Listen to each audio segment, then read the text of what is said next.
I've been labelling warehouses for nearly 30 years, and during that time we've done an awful lot of projects with clients using items like this, floor labels. The vast majority of the time, however, clients are not particularly satisfied with the outcome, so let's investigate why. To come up with the answer, we have to look no further than the laws of physics. Now, don't worry, I'm not going to bore you all with a physics lesson, but needless to say, the issue we have is most customers try to work them with forklift trucks or even roll cages or even pallet trucks. And the issue is that the demands that those items of materials handling equipment put over whatever you put on the floor is normally greater physically than the material that we have available to us allows.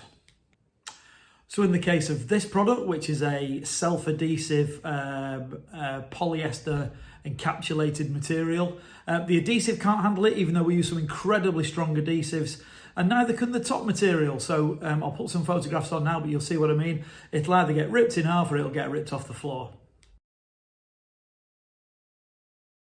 There's then a relatively big step up in cost to some form of anodized aluminium label, which again, very durable. The barcode is embedded into the surface through an anodizing process.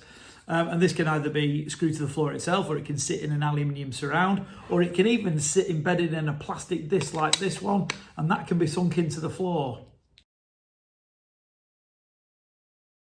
And the problem with these aluminium products particularly is that aluminium itself is a little bit softer, and it also has an exposed edge. So any sort of height you put on a product, the more likely it is to be hit by maybe the edge of a pallet or a nail or the truck or something. And at that point, again, the physics of the truck will take over and it will simply be ripped off the floor.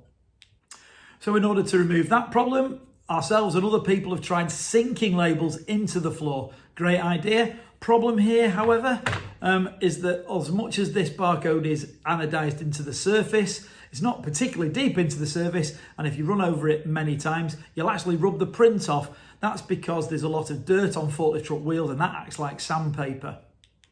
The other problem we have here with any form of floor embedded label, be it a disc or the tag straight into the floor, is it's relatively easy to get something to stick to the back of the aluminium, and it's relatively easy to get something to stick to concrete, but it's virtually impossible to get anything to stick to both.